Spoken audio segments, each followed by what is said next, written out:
a CUFA, a gente fundou ela há 19 anos atrás, a gente está fazendo, na verdade, 20 anos no ano que vem, só que a ideia nossa inicial era a gente tentar formar a maior quantidade de pessoas que a gente pudesse formar para poder preparar e qualificar essas pessoas para o mundo e para a vida fora da favela. Então a ideia era formar somente pessoas de favela para elas fazerem o que elas quisessem fazer.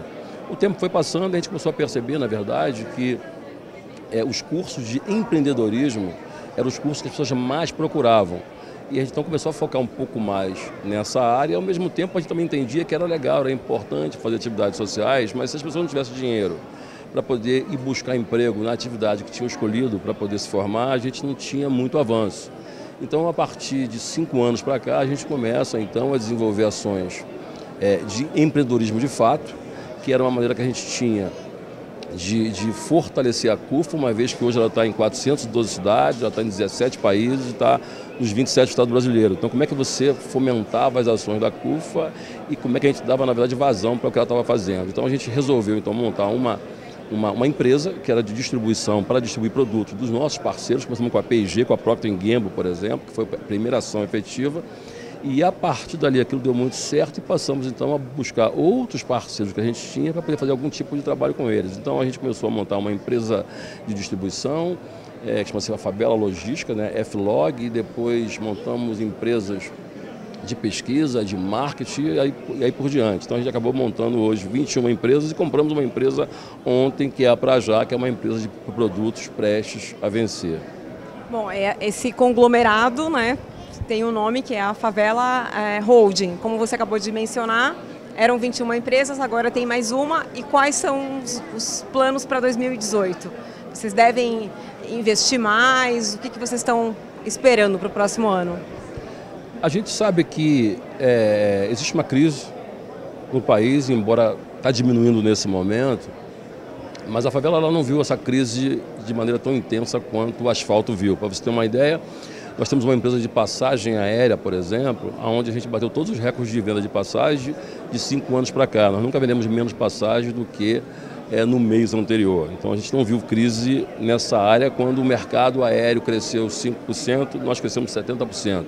Então, na verdade, existe um espaço ainda muito grande para poder explorar nas favelas. Só que a grande diferença no nosso caso é que a gente não explora pura e simplesmente. A gente não apenas faz com que os moradores consumam, a gente quer que eles façam gestão daquilo que eles consomem. Tanto é que essas agências são de propriedade dos moradores. Então a gente faz, enquanto hold, a interface entre o mercado, que é a GapNet e a Flytour, que são as grandes operadoras de passagens aéreas, e os moradores das favelas através dessas agências que a gente abre nas favelas com os moradores viabilizando. Então, na verdade, isso é que faz com que o negócio seja realmente sustentável.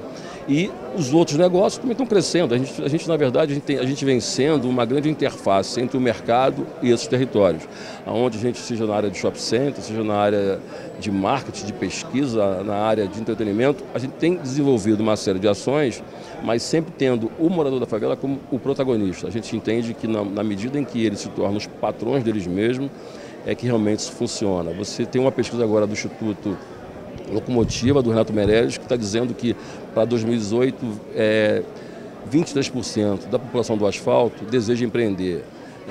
Quando isso vai para a comunidade negra, isso vai para 30%. E quando vai para a favela, vai para 42%. O que significa dizer que a favela ela é uma empreendedora por excelência, e aí é importante, na verdade, que diminua o preconceito contra esses territórios, até para que no ano que vem, um dos nossos planos é que tenham mais pessoas da minha cor nesse tipo de espaço, dividindo esse tipo de espaço para que eu não continue sendo uma pequena exceção. E como o senhor enxerga o cenário político para 2018? Eu penso que qualquer candidato assusta, uma vez que a gente está vivendo hoje numa sociedade polarizada. Então você tem aqui o lado X e o lado Y. Então certamente quando você divide o país entre o bem e o mal, em tese, um lado assusta a outra metade.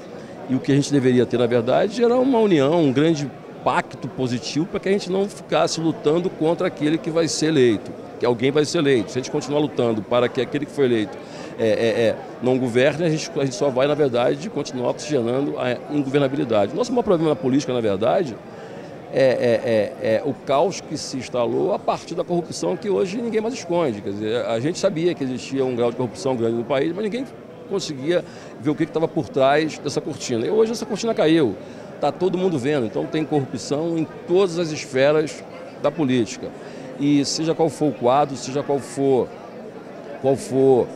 o modelo, o nosso maior problema não está no nosso modelo político, está nos políticos que nós temos. E aí eu torço para que a gente tenha, na verdade, uma grande quantidade de novos personagens nesse quadro político para que a gente possa realmente mudar de fato. Do contrário, com os personagens que nós temos, com os centrões da vida que nós temos, a gente vai continuar, na verdade, fazendo política de chantagem. E isso certamente não leva o país para lugar nenhum.